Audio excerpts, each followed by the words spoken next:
Rate बहुत important portion है ये। अगर आपको हीट की नॉलेज जितनी अच्छे से होगी, आपका केटीजी और थर्मोडायनेमिक्स के ऊपर भी ग्रिप उतना ही स्ट्रांग होगा। अगर आपकी हीट की नॉलेज अच्छे से नहीं होगी तो आपके केटीजी और थर्मोडायनेमिक्स के भी ग्रिप वीक रहेगा। कॉम्पिटिटिव एग्जाम्स में इस पूरे पोर्शन को एक साइड कंसिडर किया जाता है, heat, thermodynamics and kinetic theory of gases. So moreover these all part of heats are interrelated। कैसे है वो मैं आपको बताता हूं। देखो, हमने पहले हीट के दो पोर्शन को पढ़ना दो पोर्शन को पढ़ना है। पहला पढ़ना है हमने थर्मल प्रॉपर्टीज ऑफ हीट। पहला हमने क्या पढ़ना है बोलो बेटा? Thermal properties of heat. और दूसरा हमने पढ़ना है ट्रांसमिशन ऑफ हीट। दूसरा हमने क्या पढ़ना है बोलो बेटा? Transmission of. क्या क्या पढ़ना है बोलो बेटा? Thermal properties of heat. और दूसरा हमने क्या पढ़ना है बोलो बेटा? Transmission of. लिखना बाद में, समझो पहले। जो थर्मल प्रॉपर्टीज ऑफ हीट है, इसमें हम हीट की बेसिक प्रॉपर्टीज पढ़ेंगे, ठीक है, कि हीट देने से कोई भी बॉडी किस तरीके से रिस्पॉन्ड करेगी, हम इसके बारे में यहां पे पढ़ेंगे। और जो ट्रांसमिशन ऑफ हीट है, उसमें हमने ये पढ़ना है कि एक जगह से दूसरी जगह पर हम हीट को कैसे सेंड कर सकते हैं, कैसे ट्रांसफर कर सकते हैं, कैसे ट्रांसमिट कर सकते हैं। That we will study in the transmission of heat. So एक ट्रांसमिशन ऑफ हीट है और एक है थर्मल प्रॉपर्टीज ऑफ हीट। क्या मेरी बात पूरी तरह से क्लियर है? ये दोनों मेरी पूरी तरह से क्लियर है। अब इसमें हीट में भी हमने किस चीजों को पढ़ना है वो जरा देखना। हम हीट प्रोवाइड तीन चीजों को करेंगे। हमने पहले हीट प्रोवाइड करना है सॉलिड को। सॉलिड को हीट देने के बाद उसकी प्रॉपर्टीज कैसे चेंज होगी, हम इसके बारे में पढ़ेंगे। फिर हम हीट कैसे चेंज हो रही है, and then we will study कि when heat is provided to gases. जब आप गैसेस को हीट प्रोवाइड करोगे, यहीं से कहानी शुरू हो जाती है थर्मोडायनेमिक्स की और काइनेटिक थ्योरी ऑफ गैसेस। अगर आप थर्मोडायनेमिक्स को पढ़ो तो व्हाट इज थर्मोडायनेमिक्स? दो वर्ड से बना है, थर्मो और डायनामिक्स। थर्मो का मतलब भी क्या होता है? हीट। और डायनामिक्स का मतलब क्या होता है? चेंजेबल। और बेसिकली हम थर्मोडायनेमिक्स में गैसियस में ही अगर गैसेस में ही अगर हीट चेंज कर रहे हैं तो उसका क्या असर होता है, ये हमने थर्मोडायनेमिक्स में पढ़ना है। काइनेटिक थ्योरी ऑफ गैसेस क्या है कि गैसेस को जब हीट मिलेगी तो वो गैसेस किस तरह से मूव करेगा, उसका क्या बिहेवियर होगा। तो all these three parts are interrelated to each other. Solid और लिक्विड की डिटेल डिस्कशन हीट में ही हो जाती है, और गैसेस की डिटेल डिस्कशन आप कहां करते हो? थर्मोडायनेमिक्स में और केटीजी में। This is how all these chapters are interrelated to each other, ठीक है। अब सबसे पहले हमारे दिमाग में एक चीज आती है कि हीट क्या होता है। सबसे पहला टॉपिक जो हमारे दिमाग में आता है वो क्या आता है? What is heat? तो हीट क्या बेटा? तो हीट का सबसे पहला जवाब है एक फॉर्म ऑफ एनर्जी। क्या है हीट? एक फॉर्म ऑफ एनर्जी। और ये कहां फ्लो करती है? ये किसी दो बॉडीज के बीच में भी फ्लो कर सकती है, या किसी सेम बॉडी में भी अगर टेम्परेचरल डिफरेंस होगा तो वहां फ्लो कर सकती है। पहले दो बॉडी का एग्जांपल देता हूं और फिर सिंगल बॉडी का एग्जांपल देता हूं। दो बॉडी का एग्जांपल देखो। मान लो मैं हरजोत के घर गया और हरजोत ने मुझे गरम गरम कॉफी ऑफर की।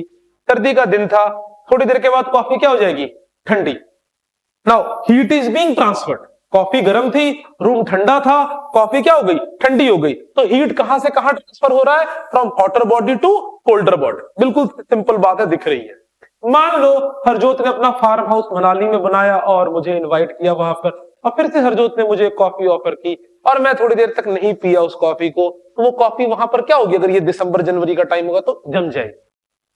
क्या वो कॉफी जैसे लुधियाना वाले घर पे बिहेव कर रही थी वैसे ही मनाली वाले घर पे बिहेव करेगी? नहीं। ऐसा क्यों नहीं होगा? क्योंकि वहां का टेम्परेचर ज्यादा है ना, वहां का टेम्परेचर सॉरी कम है, तो वो हीट तब तक फ्लो करता रहेगा। तो यहां दो बॉडीज के बीच में हीट फ्लो कर रहा है, बोलो यस और नो। तो हीट फ्लो का रीजन क्या था? हीट फ्लो का रीजन क्या था? टेम्परेचरल डिफरेंस। हीट फ्लो का रीजन क्या था? टेम्परेचरल difference.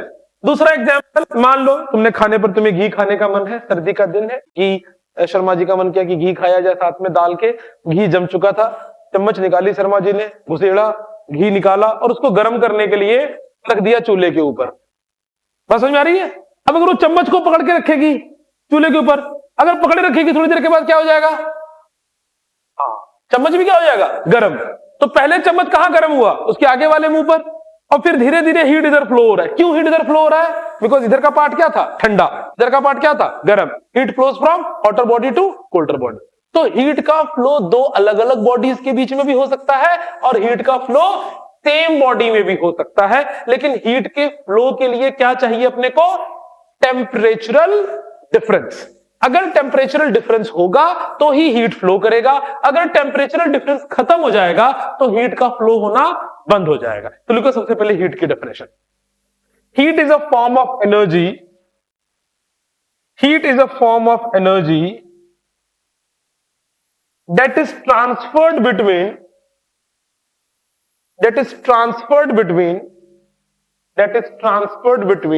two bodies, that is transferred between two bodies or between transferred between two bodies or between adjacent part of bodies or between adjacent part of bodies at different temperatures or between adjacent part of bodies or between adjacent part of bodies at different temperatures। ठीक है, इसके साथ ही दूसरा term क्या आता है मेरे पास? टेम्परेचर। के साथ ही दूसरा टर्म क्या आता है? बोलो बेटा मेरे पास, temperature. What is temperature? Degree of hotness और कोल्ड, डिग्री ऑफ हॉटनेस और कोल्डनेस, है ना। कोई बॉडी टेम्परेचर का मतलब क्या होता है? कोई बॉडी कितनी हॉट है या कितनी ठंडी है, ये कौन बताएगा? टेम्परेचर, है ना। हाँ, कौन बताएगा? टेम्परेचर। तो it tells us about the degree of hot और कोल्डनेस। तो degree of hotness and coldness is determined by temperature. इसके बाद अब ध्यान देना, हीट में एक नए तरह का इक्विलिब्रियम आ जाएगा। That equilibrium is called thermal equilibrium. That equilibrium is called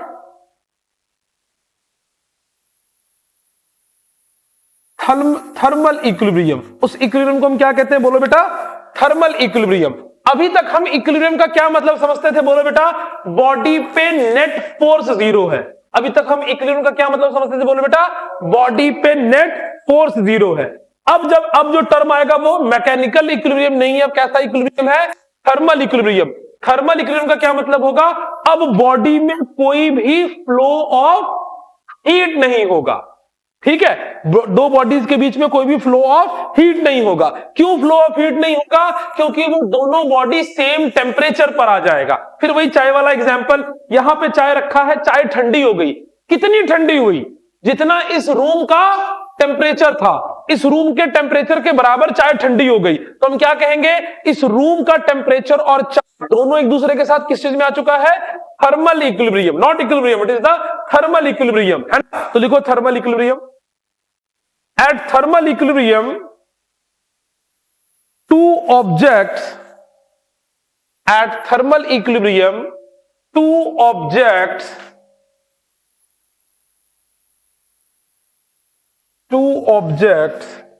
would not exchange at thermal equilibrium. Two objects would not exchange energy by heat. Would not exchange energy by heat. By heat. इसी में लिखना, if two bodies are in thermal equilibrium. If two bodies are in thermal equilibrium, their temperatures are equal. Two bodies are in thermal equilibrium, their temperatures are equal. If two bodies are in thermal equilibrium, their temperatures are equal. क्या मेरी बात clear पूरी तरह से है ना? Thermal equilibrium का मतलब क्या होगा? अब दोनों बॉडीज के बीच में कोई भी एनर्जी का फ्लो नहीं होगा। और वो एनर्जी का फ्लो क्यों नहीं होगा? क्योंकि वहां पर कोई भी टेम्परेचर का डिफरेंस नहीं है। तो बेसिक बात क्लियर हो गई आपको। हम अभी पढ़ रहे हैं, इसका फर्स्ट पार्ट पढ़ रहे हैं, कौन सा? Thermal properties of heat. We are studying about the thermal properties of heat. इसमें सबसे पहले हमने बेसिक टर्म क्या सीखा, what is heat, what is temperature and what is thermal equilibrium. और अब एक बहुत ही सिंपल बात, कोई बॉडी का कितना टेम्परेचर है ये कैसे मेजर होगा, बोलो बेटा। कोई बॉडी का कितना टेम्परेचर है ये कैसे मेजर होगा, बोलो बेटा। कोई बॉडी का कितना टेम्परेचर है ये कैसे मेजर होगा, बोलो बेटा। अरे थर्मामीटर से गधेड़े, और किससे मेजर करते हो तुम? अपना टेम्परेचर कैसे मेजर करते हो? पानी में जाकर। टेम्परेचर से थर्मामीटर, इतनी अकल नहीं है, हैं? तुम्हारा टेम्परेचर कैसे मेजर किया जाता है? थर्मामीटर से। इसमें क्या सोचे जा रहे हो, है ना। अब जो थर्मामीटर तुम्हारे लिए यूज, स्पीडोमीटर से टेम्परेचर मेजर कर रहा है, इसका टेम्परेचर मेजर के लिए मैंने भैंस वाला थर्मामीटर यूज करना है। भैंस वाला थर्मामीटर देखा कैसा होता है, कैसे यूज करते हैं ये भी पता है कि नहीं? हाँ ठीक है, आओ। तो अब हम बात करेंगे टेम्परेचरल स्केल। बात नहीं करो बेटा, अब हम बात किसके बारे में करेंगे? टेम्परेचर स्केल के बारे में। Basically we are discussing about thermometer. इसको बहुत ध्यान समझना, इस पे आपको बेसिक क्वेश्चन कई बार देखने के लिए मिल जाता है। टेम्परेचर स्केल में हम बात करते हैं, क्या लिखो, स्केल ऑफ टेम्परेचर। किसी भी स्केल ऑफ टेम्परेचर में दो चीजें होती हैं, कौन कौन सा? Lower scale and upper scale. उसका लोअर स्केल कौन डिटरमाइन करता है? That is the freezing point of water. और उसका अपर स्केल किस पे डिटरमाइन करता है? Boiling point of water. बहुत सिंपल बात है, किसी भी स्केल का लोअर पॉइंट क्या होगा?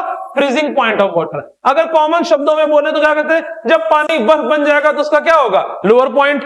और जब पानी स्टीम बन जाएगा तो क्या हो जाएगा उसका? अपर पॉइंट। ठीक है, तो टेम्परेचर स्केल में दो पॉइंट होगा हमारे पास। एक क्या होगा हमारे पास? सबसे पहले लोअर फिक्स्ड। पहला पॉइंट कौन सा होगा, बोलो बेटा? Lower fixed point. और दूसरा कौन सा होगा, बोलो बेटा मेरे पास? अपर फिक्स्ड पॉइंट। एक पॉइंट कौन सा होगा, बोलो बेटा मेरे पास? Lower fixed point. और दूसरा कौन सा होगा, बोलो बेटा? Upper fixed point. What is lower fixed point?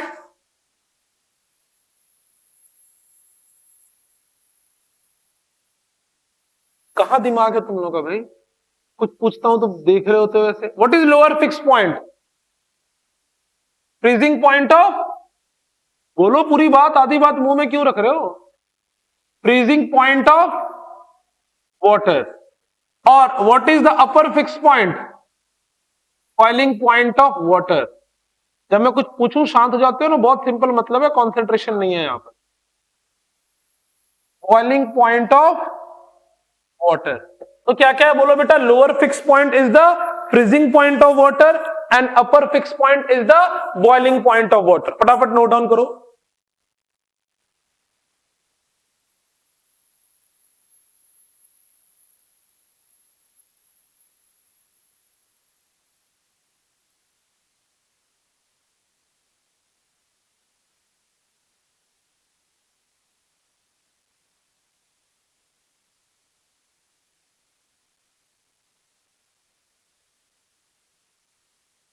Commonly use scale कौन कौन सा है बोलो बेटा? कौन कौन सा कॉमनली यूज स्केल है जो हम यूज करते हैं? सबसे पहले कौन सा स्केल है बोलो? Celsius scale. दूसरा कौन सा है बोलो बेटा? Fahrenheit scale. तीसरा कौन सा है बोलो? Kelvin scale. और कौन सा स्केल है बोलो बेटा? एक र्यूमर स्केल। बेसिकली यही सारे स्केल्स यूज होंगे। ठीक है, हर स्केल का क्या होता है बोलो अपने पास बेटा? एक लोअर फिक्स पॉइंट। और हर स्केल का क्या होता है अपने पास बेटा? अपर फिक्स पॉइंट। हर एक स्केल का अपना एक लोअर फिक्स पॉइंट होता है और हर एक स्केल का क्या होता है अपने पास? एक अपर फिक्स पॉइंट। ये लोअर फिक्स पॉइंट को हम कैसे लिखेंगे? L F P, it is lower fix point. U F P upper fix point. Celsius scale का लोअर फिक्स पॉइंट क्या होता है बोलो बेटा? 0 degree centigrade. And upper fix point क्या होता है बोलो बेटा? 100 डिग्री सेंटीग्रेड। ध्यान से समझना, यहां से इंपॉर्टेंट क्वेश्चन आने वाला है, पहले सुन लो। फ़ारेनहाइट स्केल का लोअर फिक्स पॉइंट क्या होता है बोलो बेटा?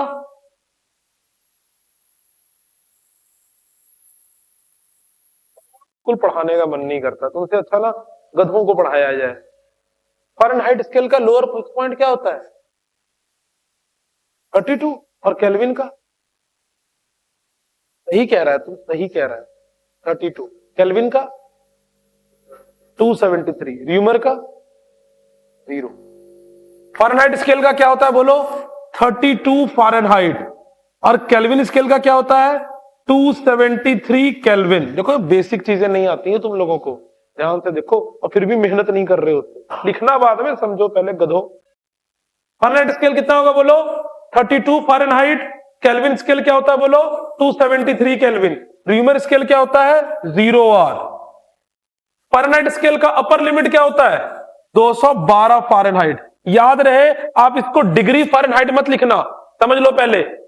ये डिग्री सेल्सियस होता है, ये डिग्री फ़ारेनहाइट नहीं होगा, केवल फ़ारेनहाइट होगा। केल्विन में क्या होता है बोलो? 273 के बाद 3 केल्विन। ये 0R से कहां होता है? ठीक है, तो नंबर ऑफ डिवीजन कितने हैं इनमें, ये भी आपको पता होना चाहिए। आपको किसी का भी नंबर ऑफ डिवीजन निकालना है तो नंबर ऑफ डिवीजन का फॉर्मूला क्या होता है? अपर fix point minus lower fix point. तो नंबर ऑफ डिवीजन सब में चेक करो क्या होगा नंबर ऑफ डिवीजन। यहां पर कितना नंबर ऑफ डिवीजन है? 100। इसमें कितना है चेक करो, कैलकुलेट करो भाई। तो कुछ 180 है, पक्की बात है,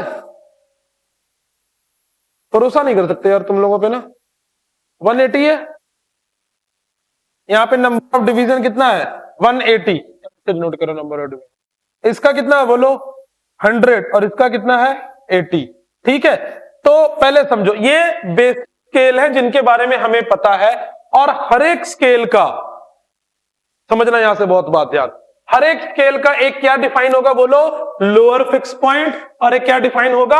अपर फिक्स पॉइंट। अब एक बात सुनना, पूरी कॉन्सेंट्रेशन से सुनना, क्वेश्चन पूछूंगा इसमें ध्यान से। मान लो इस रूम का कुछ टेम्परेचर है, टेंटेटिव अभी का टेम्परेचर मैं मान लेता हूं 12-13 डिग्री सेल्सियस। कितना है? 13 डिग्री सेल्सियस। तो जो इस रूम की कोल्डनेस या हॉटनेस है, अगर इसी को हम फ़ारेनहाइट में बोलेंगे, इस रूम की कोल्डनेस या हॉटनेस बढ़ जाएगी, घट जाएगी, कि सेम रहेगी?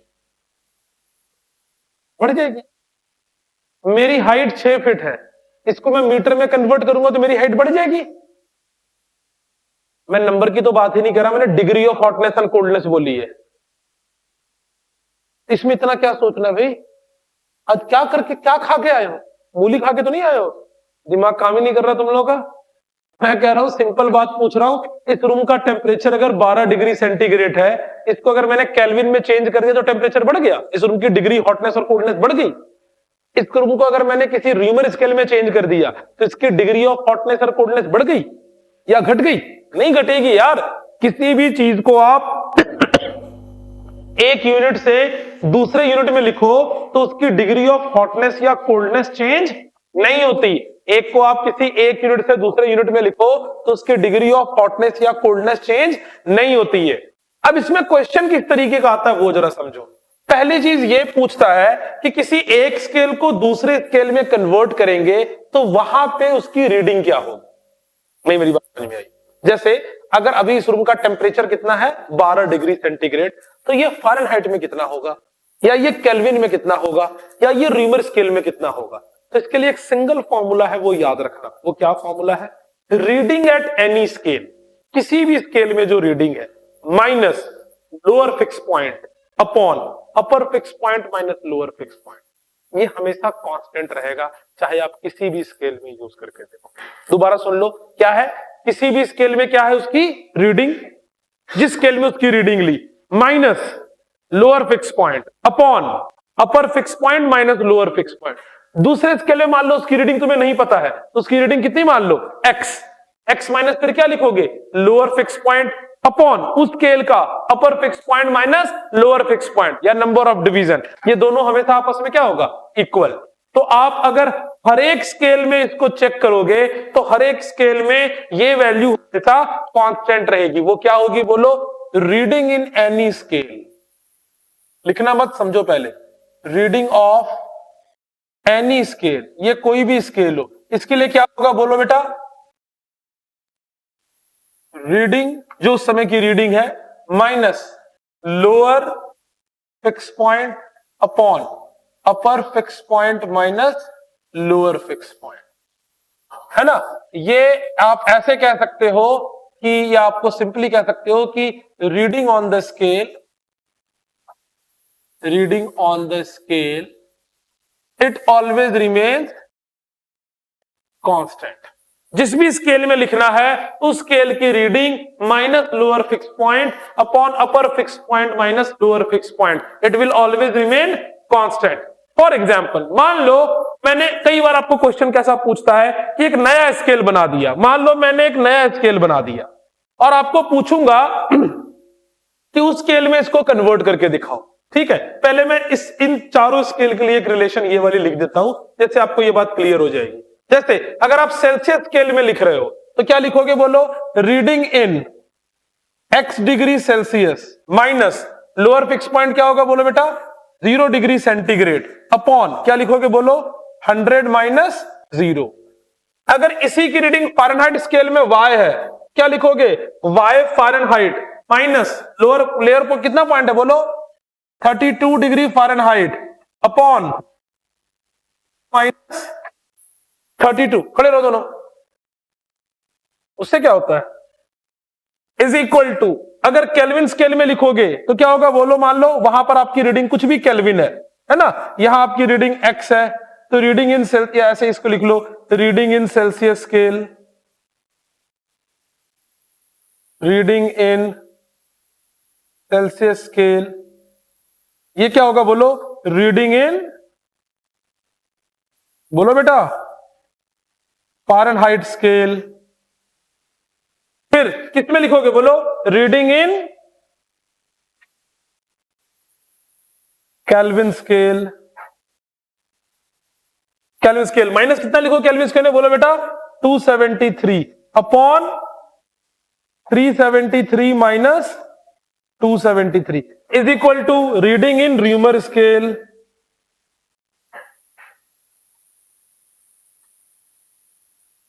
Reading in Reaumur scale minus 0r upon 80r minus 0, it will always remain constant. ये सब एक दूसरे के साथ आपस में क्या होगा, बोलो बेटा, इक्वल होगा। इनकी सबकी रीडिंग आपस में क्या होगी, बोलो बेटा, इक्वल होगी। इन सबकी रीडिंग्स आपस में इक्वल होगी। तो अगर आप किसी भी दो को आपस में इक्वेट करो तो एक की रीडिंग आप दूसरे स्केल में क्या कर सकते हो, कन्वर्ट कर सकते हो। पहले फटाफट इतनी बात नोट डाउन करो, फिर इससे एक और चीज आपको सिखाता हूं, तेजी से करो नोट डाउन।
बेटा,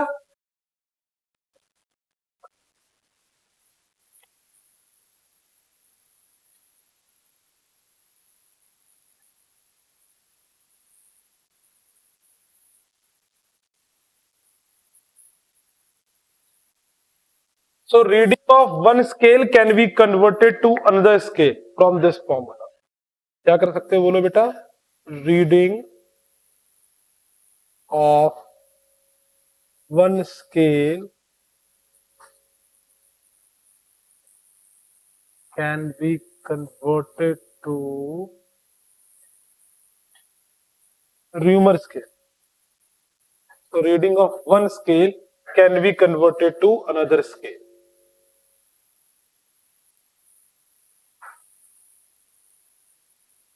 ठीक है ना। बहुत ही सिंपल चीज आपको मैंने सिखा दी है। अब देखो एक दो बातें और बताता हूं, इतनी बात क्लियर है? जल्दी नोट डाउन करो, फिर इसमें एक नई चीज बताता हूं।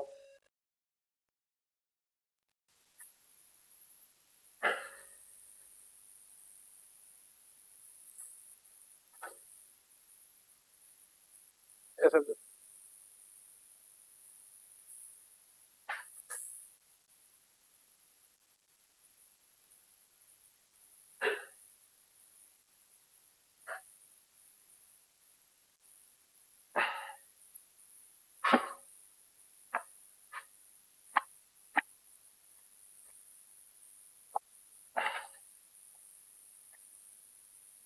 हो गया बेटा? अब यहां से एक बात हमने क्या सीखा कि आप किसी भी एक स्केल से दूसरे स्केल में कन्वर्ट कर सकते हो। अब इसमें क्वेश्चन कई बार क्या कहता है, अभी तक लिखे नहीं है तुम लोग? अब इसमें क्वेश्चन कई बार क्या कहता है कि मान लो तुम्हारे पास एक कोई न्यू स्केल है, मैंने क्या किया बोलो, मान लो क्या किया, मैंने एक नया स्केल बना लिया, और आपसे अगर पूछेगा कि उस न्यू स्केल में क्या रीडिंग होगी, तो आप न्यू स्केल की रीडिंग भी लिख सकते हो अगर उस स्केल का आपको क्या पता हो, लोअर फिक्स पॉइंट और अपर फिक्स पॉइंट। तो क्या करोगे, reading on that new scale minus lower fix point upon upper fix point minus lower fix point. जैसे मान लो मैंने एक नया स्केल बना दिया, गोबर स्केल। मैंने कौन सा स्केल बना दिया बोलो बेटा, एक गोबर स्केल। तो गोबर स्केल की रीडिंग क्या होती है, 0G, और मान लो इसकी अपर लिमिट क्या होती है, 100G। नंबर ऑफ डिवीजन कितनी होगी इसमें, तो मान लो अगर किसी बॉडी का टेम्परेचर 32 डिग्री सेंटीग्रेड है सेल्सियस स्केल में, तो गोबर स्केल में उसका टेम्परेचर क्या होगा, तो आप क्या लिखोगे बोलो, 32 degree centigrade minus 0 degree centigrade upon 100 degree centigrade minus 0 degree centigrade upon temperature at गोबर स्केल माइनस 0 गोबर अपॉन 100 गोबर माइनस 0 गोबर। सॉल्व कर लोगे, you will get the temperature in गोबर स्केल। ठीक है, तो by using this formula you can find the temperature of a body in any other scale. ठीक है, तो एट एनी न्यू स्केल आप क्या लिख सकते हो, किसी भी स्केल के लिए आपको क्या पता होना चाहिए, लोअर फिक्स पॉइंट और अपर फिक्स पॉइंट। इसमें ध्यान से देखना, एक क्वेश्चन आया था, अभी आपको क्वेश्चन कराता हूं, देखो आपने कितना ध्यान से इसको सीखा है। क्या कहता है, एक आपके पास सेल्सियस स्केल का टेम्परेचर थर्मामीटर था, कौन सा थर्मामीटर था बोलो, सेल्सियस स्केल का थर्मामीटर, और अब वो रॉन्ग रीडिंग देने लग गया। क्या देने लग गया वो, रॉन्ग रीडिंग। मान लो मेरा टेम्परेचर था 32 डिग्री, तो मेरे टेम्परेचर को रीड कर रहा था 42 डिग्री। मेरा टेम्परेचर क्या रीड कर रहा था, 42 डिग्री। तो इसके अकॉर्डिंग मेरा लोअर फिक्स पॉइंट भी चेंज हो जाएगा, और क्या चेंज हो जाएगा, अपर फिक्स पॉइंट। तो आपको लोअर फिक्स पॉइंट या कोई एक वैल्यू देकर अपर फिक्स पॉइंट पूछ सकता है। क्या पूछ सकता है आपको उससे, अपर फिक्स पॉइंट। अब ऐसे क्वेश्चन को क्या करोगे, जो थर्मामीटर रॉन्ग रीडिंग दे रहा है आप उसको क्या मान लो, एक न्यू थर्मामीटर। ठीक है ना, रॉन्ग रीडिंग को क्या मान लो आप, एक न्यू थर्मामीटर। अब उस न्यू थर्मामीटर का कुछ क्या होगा, लोअर फिक्स पॉइंट, और फिर क्या होगा, अपर फिक्स पॉइंट। और ये रीडिंग वाला स्केल तो हमेशा क्या रहेगा, सेम ही रहेगा ना। इसको इक्वेट करके आप सॉल्व कर सकते हो। लिखो एक क्वेश्चन मैं करके दिखाता हूं आपको, लिखो, a thermometer has wrong calibration, a thermometer has wrong calibration, a thermometer has wrong calibration, full stop. It reads the melting point of ice, it reads the melting point of ice minus 10 degree centigrade. It reads the melting point of ice minus 10 degree centigrade, full stop. It reads 60 degree, it reads 60 degree in place of 50 degree, 60 degree in place of 50 degree. Calculate the temperature of, calculate the temperature of boiling point of, calculate the temperature of boiling point of water on this scale, calculate the temperature of boiling point of water in this scale. इस scale के अंदर body के boiling point की value आप क्या करो, calculate करो। Calculate the boiling point of water in this scale. अब ध्यान से देखो, मैं इसको एक बार आपको करके दिखाता हूं। ऐसा क्वेश्चन आपको बहुत बार आ रहा होता है। क्या कह रहा है ये क्वेश्चन, देखो बेटा बहुत ध्यान से। आपके पास एक टेम्परेचर थर्मामीटर था जिसकी रॉन्ग कैलिब्रेशन हो गई। रॉन्ग कैलिब्रेशन मतलब गलत रीडिंग दे रहा है, तो उसका लोअर फिक्स पॉइंट क्या हो गया बताओ बेटा, -10 डिग्री सेंटीग्रेड। और डिग्री सेल्सियस का लोअर फिक्स पॉइंट क्या है, ये क्या हो गया, इसको मान लो, क्या मान लो, न्यू स्केल। ये न्यू स्केल कौन है, रॉन्ग वाला। और दूसरा आपके पास कौन सा स्केल है, सेल्सियस स्केल। दूसरा आपके पास कौन सा स्केल है, बोलो बेटा, सेल्सियस स्केल। तो सेल्सियस स्केल में लोअर फिक्स पॉइंट क्या है आपके पास, 0 डिग्री सेंटीग्रेड। इसका अपर फिक्स पॉइंट क्या है, बोलो बेटा, 100 डिग्री सेंटीग्रेड। ये कितना रीडिंग कर रहा है, इसकी रीडिंग कितनी है, इसकी रीडिंग कितनी है, पढ़ लो एक बार, पढ़ लो यार।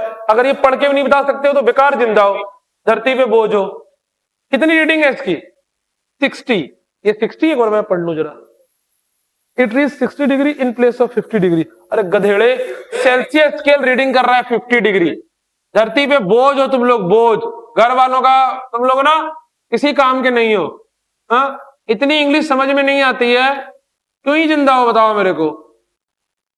साफ साफ लिखा हुआ है गधेड़ों, it reads, what reads, wrong calibration reads 60 degree in place of 50 degree. अपनी कॉन्सेंट्रेशन और अपने आईक्यू को चेक करो।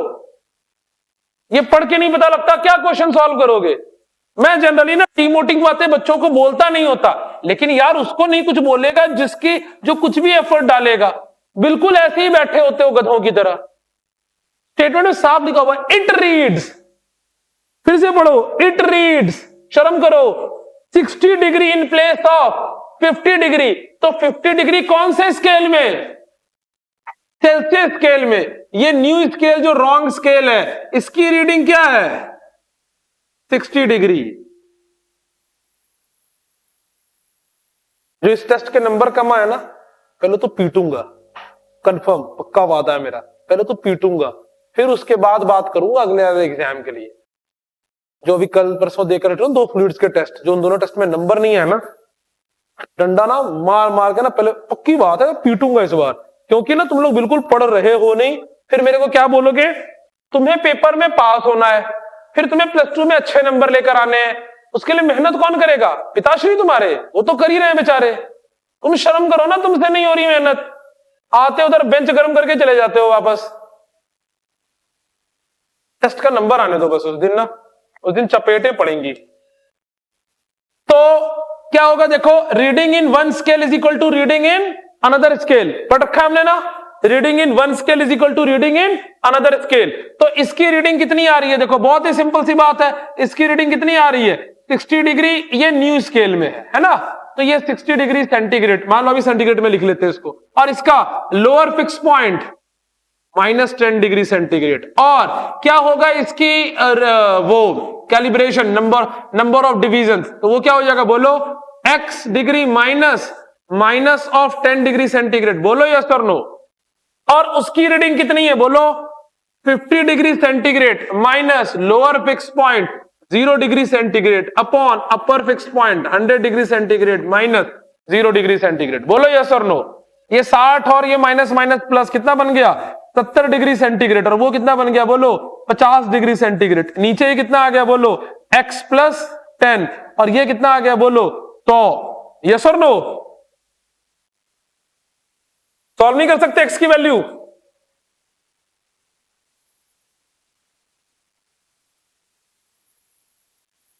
x की वैल्यू कितनी आ रही है, 130। पक्की बात है।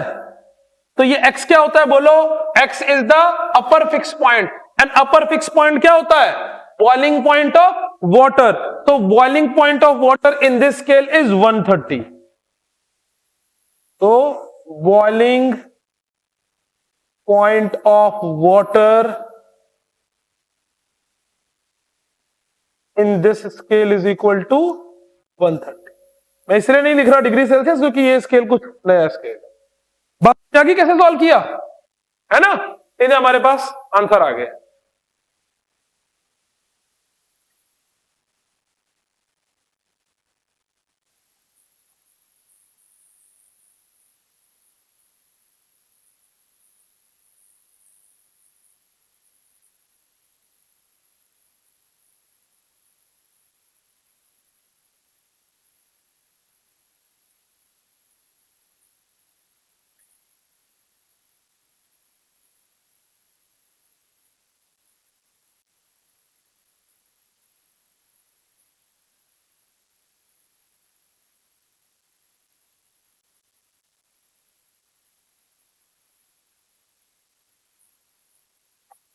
क्लियर पूरी बात। नेक्स्ट लिखो थर्मल एक्सपेंशन।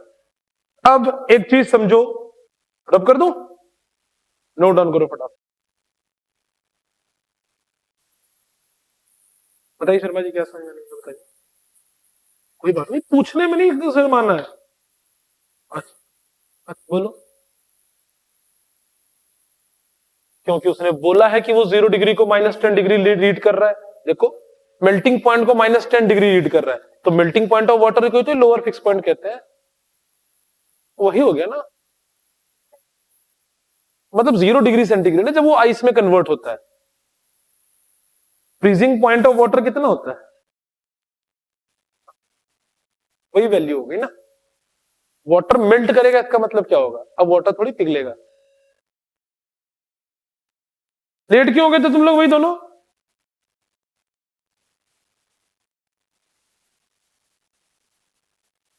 ट्रेजेडी क्यों होती है तेरे साथ?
मेरे पास कैसे है वीडियो? वायरल वीडियो उसी को कहते हैं बेटा जो सब देख लेता है, ठीक है।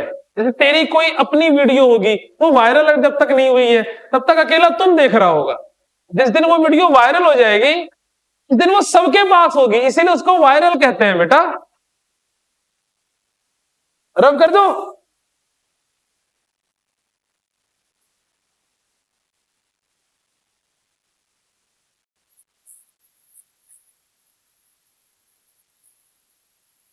ओके आ जाओ, अब कॉन्सेंट्रेट करो चीजों को। अभी हम एक्सपेंशन किसके बारे में पढ़ रहे हैं? सॉलिड्स के बारे में। किसके बारे में पढ़ रहे हैं बोलो बेटा? हम सॉलिड्स के बारे में। एक बात तो अपने को समझ में आ ही चुकी है कि हम किसी भी चीज को हीट करेंगे तो वो चीज क्या करती है? एक्सपैंड। किसी भी चीज को हीट करेंगे तो क्या करेगा? एक्सपैंड। ठीक है, मान लो मैंने पार्थ को चूल्हे में बिठा दिया, चूल्हा ऑन कर दिया, गैस चलेगा, पार्थ क्या कर जाएगा? एक्सपैंड, है ना। किसी भी चीज को देख लो, एक वाटर को छोड़कर, वो भी 0 से 4 डिग्री तक, किसी चीज को हीट करो क्या करेगा? एक्सपैंड। सॉलिड को हीट करो, एक्सपैंड। लिक्विड को हीट करो, एक्सपैंड। गैस को हीट करो, एक्सपैंड। फिर साइंटिस्ट खोजी दिमाग, वो क्या सोचा कि हीट करने से तेरे को एक्सपेंशन चाहिए क्या? इधर आ जा फिर फटाफट, इधर आ जा फटाफट। मैं बहुत देर से देख रहा हूं तेरे को, तेरी सुअर वाली आदतें ना ठीक नहीं हो रही है। इधर आओ। ठीक है, तो अगर किसी भी चीज को हम हीट करेंगे तो वो चीज क्या करेगी? एक्सपैंड। फिर साइंटिस्ट दिमाग उसने तुरंत क्या सोचा कि भाई हीट करने से चीज एक्सपैंड ही क्यों करेगी, कॉन्ट्रैक्ट क्यों नहीं कर सकती। ठीक है, बेसिक लॉजिक है कि हीट कर रहे एक्सपैंड कर रहे हैं, क्यों एक्सपैंड कर रहा है। तो इसके पीछे जो रीजन है वो है एटॉमिक स्ट्रक्चर का रीजन। किसका रीजन है वो, एटॉमिक स्ट्रक्चर का। एक सिंपल और पोटेंशियल एनर्जी का कर्व, एनर्जी का कर्व एटॉमिक स्ट्रक्चर में जो उसके पार्टिकल्स हैं, इसके पार्टिकल्स, किसी भी सॉलिड है, इस सॉलिड के जितने भी एटम्स के पार्टिकल्स हैं, इसकी पोटेंशियल एनर्जी के कर्व को टेम्परेचर के साथ प्लॉट किया गया और उस कर्व से हमें यह बात पता चली कि हीट करने से चीजें एक्सपेंड क्यों करती है। आओ मैं आपको ग्राफ की हेल्प से पहले समझाता हूं, फिर नोट डाउन करना, पहले समझ लो। ये एक एक्सिस है और ये दूसरा एक्सिस है। इस एक्सिस पे मेरे पास डिस्टेंस है और मैं सिंपल शब्दों में बोलूं तो इस एक्सिस पे मेरे पास आर है और इस एक्सिस पे मेरे पास है एनर्जी। इस एक्सिस पे क्या है मेरे पास, बोलो बेटा, एनर्जी। इस कर्व को जब प्लॉट किया गया तो ये कर्व कुछ ऐसा था। ठीक है, किसका कर्व था ये एनर्जी कौन सी थी, तो ये पोटेंशियल एनर्जी थी। कौन सी एनर्जी थी बोलो बेटा, पोटेंशियल एनर्जी थी। बहुत ध्यान से देखना, इस पे मैंने एक पॉइंट ये ले लिया, ये कौन, T naught temperature. T naught temperature पे उस समय ध्यान देना, उस समय इनके बीच का डिस्टेंस कितना था, आर नॉट। ध्यान से समझना, मान लो ये सॉलिड के कोई एक मॉलिक्यूल है और अभी इसको मैंने कोई हीट नहीं दी, तो उस मॉलिक्यूल के पास कौन सी एनर्जी होगी, पोटेंशियल एनर्जी। उस मॉलिक्यूल के पास कौन सी एनर्जी होगी, बोलो बेटा, पोटेंशियल एनर्जी। उस मॉलिक्यूल के पास कौन सी एनर्जी होगी, potential energy. At this temperature, जब हमने कोई टेम्परेचर नहीं दिया हुआ है, इसके पास कौन सी एनर्जी है, पोटेंशियल एनर्जी। और व्हाट इज आर नॉट, के दो मॉलिक्यूल्स के बीच का सेपरेशन, उसके दो मॉलिक्यूल्स के बीच का क्या है, सेपरेशन। और इसके पास कोई भी वाइब्रेशनल काइनेटिक एनर्जी नहीं है, there is no vibrational kinetic energy. आपने जैसे ही इसको हीट किया, क्या किया आपने इसको, जैसे ही हीट किया, से दिस टेम्परेचर इज T1, तो ये पार्टिकल्स यहां पहुंच गए, ए पे और बी, मतलब उन दोनों पार्टिकल के बीच का डिस्टेंस क्या हो गया, इंक्रीज। सोच के देखो, जब किसी चीज को हीट करते हो ना तो वो एक तरफ एक्सपैंड नहीं करता, दोनों साइड एक्सपैंड करता है। बोलो ये सर, जब आप किसी पार्टिकल को हीट करोगे एक तरफ एक्सपैंड नहीं करेगा, दोनों तरफ एक्सपैंड करेगा। तो जैसे ही इस मॉलिक्यूल को हमने हीट करना शुरू किया, ये इनिशियली था, शुरू में टी की वैल्यू, टी नॉट की वैल्यू थी, और इसको जैसे ही हमने हीट करके T1 किया, ये कहां एक्सपैंड किया, बोलो बेटा, दोनों साइड एक्सपैंड किया। इसको हमने फिर जब फर्दर हीट अप किया तो ये भी दोनों साइड एक्सपेंड कर गया। मान लो say this position is A dash, is B dash. मतलब क्या हो रहा है, जैसे आप हीट कर रहे थे उस मॉलिक्यूल के बीच का सेपरेशन क्या होता जा रहा था, बढ़ता चला जा रहा था। ठीक है, यहां पर मान लो ये पोजीशन है 2r की, जब उनके बीच का सेपरेशन मैक्सिमम हो जाएगा। तो what was the reason of expansion, जब टी नॉट टेम्परेचर था, जब कोई टेम्परेचर नहीं था, तो उस मॉलिक्यूल के पास कौन सी एनर्जी थी, ओनली पोटेंशियल एनर्जी। उसके पास कोई भी वाइब्रेशनल काइनेटिक एनर्जी नहीं थी, उसके पास कोई भी वाइब्रेशनल काइनेटिक एनर्जी नहीं थी, उसके पास कोई भी वाइब्रेशन काइनेटिक एनर्जी नहीं थी। जब आपने उसको हीट करना शुरू किया, वो क्या करना शुरू कर गया, बोलो बेटा, एक्सपैंड करना शुरू कर गया, क्योंकि उसके पास क्या आ गई, वाइब्रेशनल काइनेटिक एनर्जी, और वो सिमेट्रिक वे में एक्सपैंड करता चला गया। आपने टेम्परेचर बढ़ाया, वो और एक्सपैंड कर गया। तो this is the reason, because उनके बीच का इंटरमॉलिक्यूलर सेपरेशन बढ़ता जा रहा है, तो पार्टिकल क्या होता जा रहा है, एक्सपैंड। अगर मान लो कभी ऐसा होता कि हीट करने से उनके बीच का मॉलिक्यूल का मॉलिक्यूल घटता, तो पार्टिकल क्या करता, कॉन्ट्रैक्ट। क्या मेरी बात क्लियर है? तो इसके लिए करस्पॉन्डिंग कुछ ना कुछ एनर्जीज हैं। मेरी बात समझ में आ रही है? इस पॉइंट की एनर्जी का हमने कुछ नाम रख लिया ई नॉट माइनस ई नॉट, क्योंकि ऊपर एनर्जी पॉजिटिव में है, नीचे एनर्जी नेगेटिव में है। ये पोटेंशियल एनर्जी नेगेटिव में बता रहा है। ये एनर्जी कितनी हो गई, माइनस E1, और ये energy this is corresponding to these point minus E2। क्या कर्व पूरी तरह से क्लियर है आपको? क्या कर्व पूरी तरह से क्लियर है? सबसे पहले कर्व बनाओ, तेजी से बनाओ और पॉइंट वाइज लिखो। पहले इंट्रोडक्शन लिखो according to atomic theory of matter, लिखो according to atomic theory of matter, introduction में ही, according to atomic theory of matter, a symmetry in potential energy curve, a symmetry in potential energy curve A symmetry in potential energy curve is responsible for thermal expansion. Is responsible for thermal expansion. Is responsible for thermal expansion. Curve बनाओ फटाफट बच्चों, फटाफट curve बनाओ।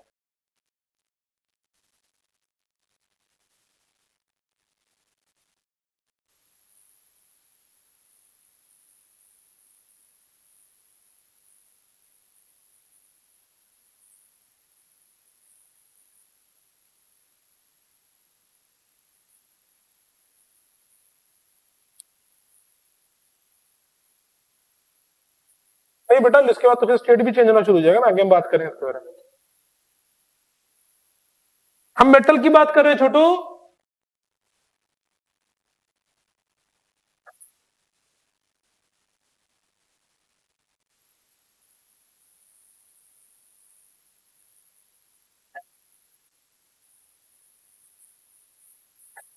ब्रह्म समझ में आया viral किसको कहते हैं बेटा?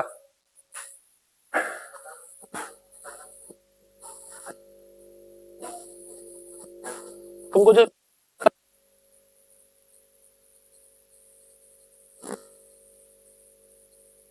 बैठ के तुम नंबर कम है,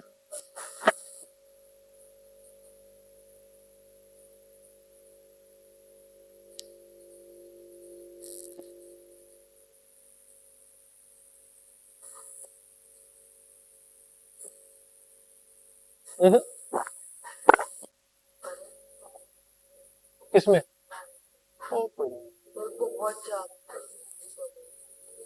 कुछ की क्लास बहुत, हाँ देखो फिर देखो तुम देखो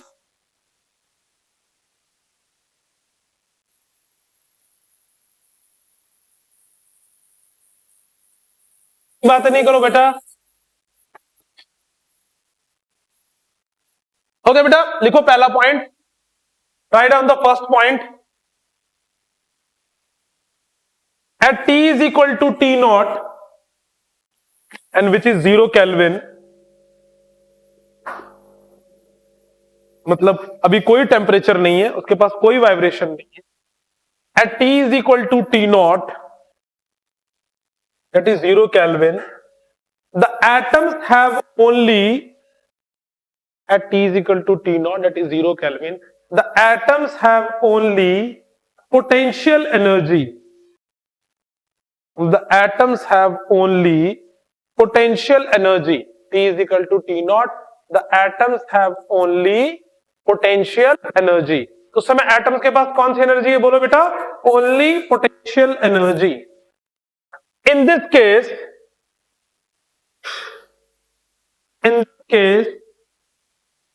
the R is equal to R naught.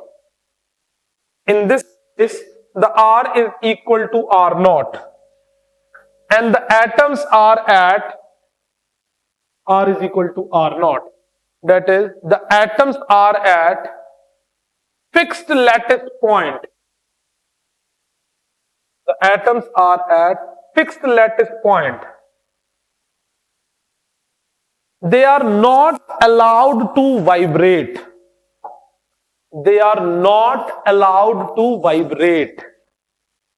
They are not allowed to vibrate, as no other value of distance will be there. तो इसके पास ये बेचारा हिलडुल ही नहीं रहा है, कोई वाइब्रेशन नहीं है, तो उस टेम्परेचर पे आर की वैल्यू कितनी होगी? R naught. नेक्स्ट पॉइंट लिखो। At T is equal to T1, at T is equal to T1, the atom gains vibrational kinetic energy. The atom gains vibrational kinetic energy, E1. The atom gains vibrational kinetic energy, E1. Minus, ठीक है, E1. As a result of this vibration, as a result, this vibration between A and B this vibration between A and B, the average distance between atoms, the average distance between atoms is R1. अब दोनों के बीच का distance कितना हो गया बोलो बेटा? R1. And R1 is greater than R0. And R1 is greater than R0. R1 क्या होगा बोलो बेटा? R0 से बड़ा होगा. As a result, solid expands. As a result, solid expands. है ना? टेम्परेचर बढ़ाया, दोनों के, इसके पास कौन सी एनर्जी आ गई? Vibrational energy. डिस्टेंस बढ़ गया, सॉलिड एक्सपैंड कर गया. थर्ड पॉइंट लिखो एक और पॉइंट से. T is equal to T naught. T is equal to T naught नहीं, T2. यस, T2 है ना. T is equal to T2. Energy of atom further increase. Energy of atom further increase to E2. Energy of atoms further increased to E2. Consequently, the atom vibrates between A dash and B dash. Between A dash and B dash. Vibrate between A dash and B dash. ये vibrate किस करेगा? A dash and B dash. The average distance between the atoms is R2. The average distance between the atoms is R2. And R2 is greater than R1. R2 is greater than R1. So the solid expands further. Solid expands further. बोलो point clear है? Clear हो गई बात? हमने heat करना शुरू किया और सॉलिड क्या कर गया बोलो बेटा? फर्दर एक्सपैंड कर गया. ठीक है, तो अब हम बात करते हैं एक्सपेंशन इन सॉलिड्स की, कि सॉलिड में एक्सपेंशन के और क्या क्या तरीके हैं. बहुत कंसंट्रेशन से सुनना मेरी बात. तो अब हम बात करेंगे एक्सपेंशन इन सॉलिड्स.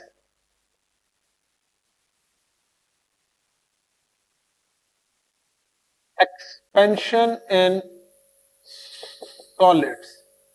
तो सॉलिड में एक्सपेंशन तीन तरीके से हो सकता है. पहला एक्सपेंशन होगा लीनियर एक्सपेंशन. पहला एक्सपेंशन कौन सा होगा बोलो बेटा? Linear expansion. दूसरा एक्सपेंशन होगा वॉल्यूमेट्रिक एक्सपेंशन. सॉरी, पहले एरियल एक्सपेंशन फिर वॉल्यूमेट्रिक.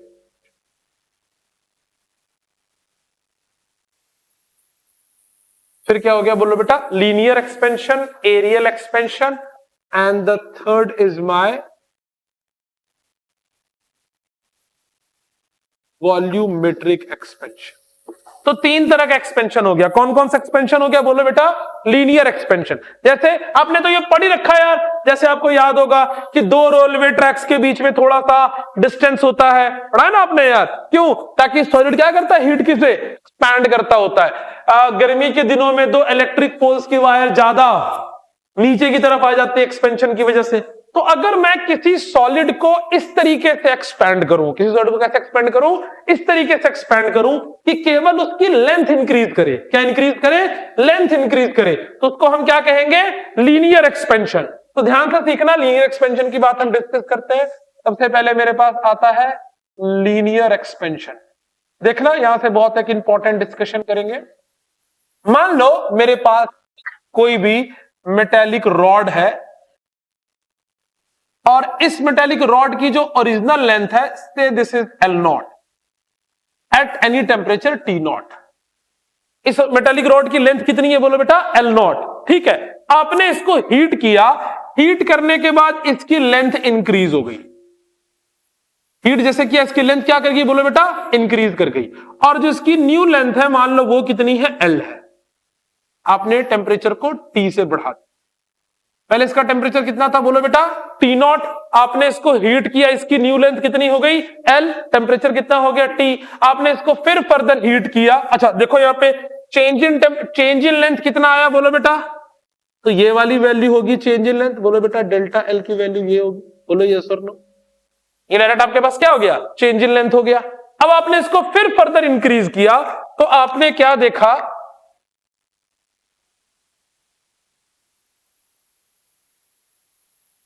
ये फिर इंक्रीज करके इसकी लेंथ, मान लो अब इसकी लेंथ कितनी थी एल डैश न्यू, ये पूरी लेंथ इसकी बढ़ के लेंथ हो गई। और अब इसकी चेंज इन लेंथ अगर आप देखो तो अब इसकी चेंज इन लेंथ कितनी आ रही है बोलो बेटा, ये होगी डेल्टा एल डैश। तो इस एक्सपेरिमेंट से क्या दिखा, ध्यान से देखना, ये मेरा अपना पहला रॉड,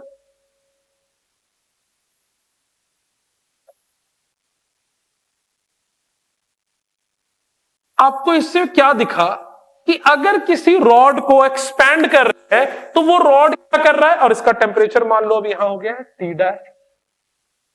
बोलो पूरी बात क्लियर है पहले आपको, क्या था मेरे पास एक रॉड है, रॉड की ओरिजिनल लेंथ क्या है एल नॉट, ठीक है, उसको हीट किया, डेल्टा टी टेम्परेचर मान लो चेंज किया हमने, तो उसकी लेंथ बढ़ के कितनी हो गई एल, फिर उसको हीट किया उसकी लेंथ फिर बढ़ गई। आप ध्यान से देखना पहले बार में उसकी लेंथ इतनी बढ़ी और बाद में उसकी लेंथ ज्यादा बढ़ गई, देख रहे हो, ये बढ़ा तो देखा कि अब और ज्यादा लेंथ बढ़ गई, फिर हिट किया तो देखा और ज्यादा लेंथ आगे बढ़ गई। इसका मतलब क्या है, किसी भी रॉड की अगर ओरिजिनल लेंथ जितनी बड़ी होगी, अगर आप उसको सेम टेम्परेचर से हीट करोगे तो उसके बढ़ने वाले रॉड की लेंथ भी पहले से ज्यादा हो। नहीं बात समझ में आई, मान लो ये एक रॉड है 10 सेंटीमीटर है, ये दूसरी रॉड है मान लो ऐसे, ये दूसरी रॉड है और ये मान लो 20 सेंटीमीटर, दोनों को सेम टेम्परेचर से हीट किया, तो इसमें जो चेंज इन लेंथ है और इसमें जो चेंज इन लेंथ है ये ज्यादा होगा, सॉरी ये ज्यादा होगा और ये कम होगा, मतलब change in length depends on its original length. तो पहली चीज क्या दिखी हमें इसमें, delta L is proportional to L या एल नॉट, जैसे आप बोल दो delta L is proportional to L naught. बात समझ में आ रही है, ओरिजिनल लेंथ पे वो क्या करेगा डिपेंड करेगा, ओरिजिनल लेंथ जितनी ज्यादा होगी चेंज इन लेंथ भी उतनी ही ज्यादा होगी।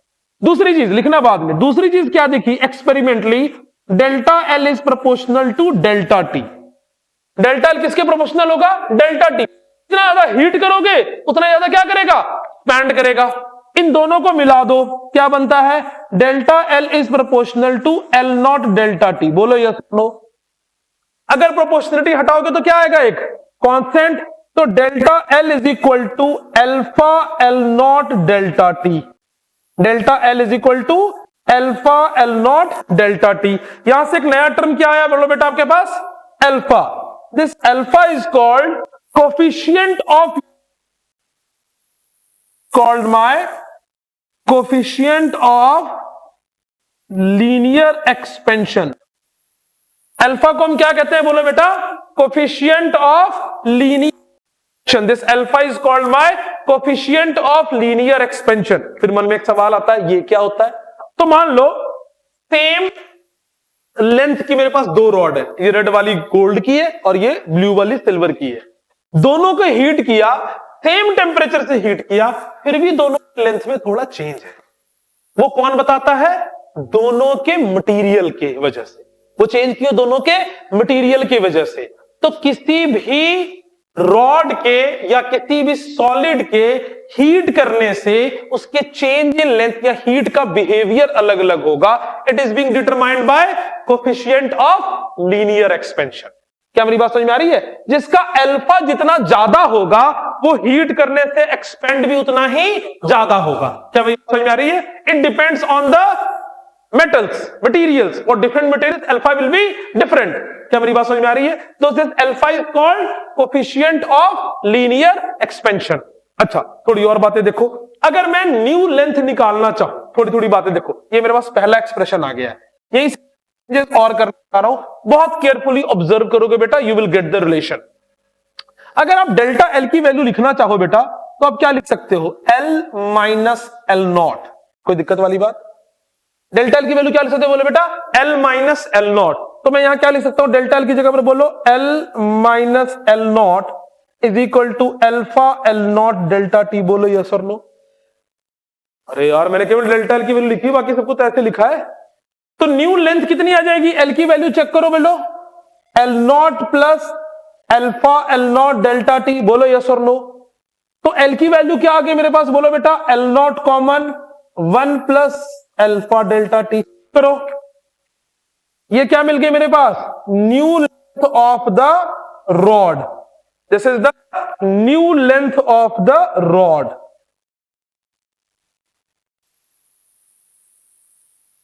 New length of the rod पूरी तरह से क्लियर है। कई बार आपसे कोई अल्फा पूछ सकता है, तो यहां से देखो, यहां से अगर मैं अल्फा निकालना चाहूं तो अल्फा की वैल्यू क्या आ जाती है, बोलो बेटा मेरे पास delta L by L not delta T. तो likewise you can calculate the value of L. फटाफट सारी बात नोट डाउन करो। हाँ जी, हाँ delta is change in length, मैं यहां लिख देता हूं आपको, यहां लिख देता हूं आपको, but where L naught is the original length, delta T is change in temperature, delta L is change in length.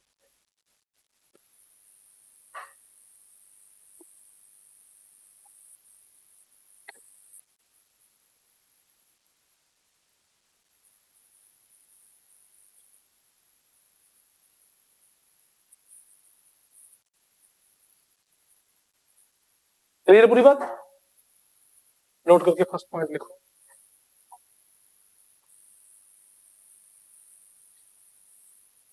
Generally ना ऐसे ही स्कूल में ऐसे लिख के थोड़ा छोड़ देते हैं, मैंने छोटे छोटे इसके जितने एस्पेक्ट्स हैं सबकी डिस्कशन की है आपके साथ, है ना।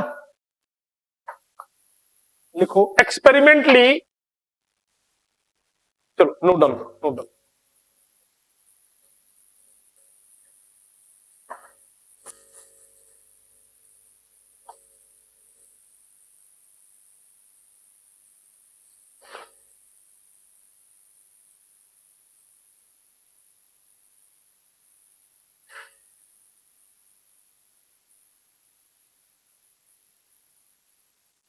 बोलू, अच्छा अब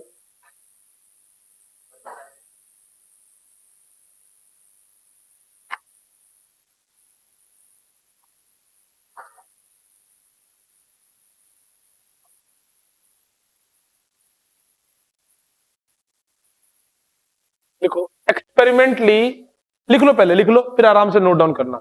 experimentally alpha is constant, experimentally alpha is constant for small change in temperature.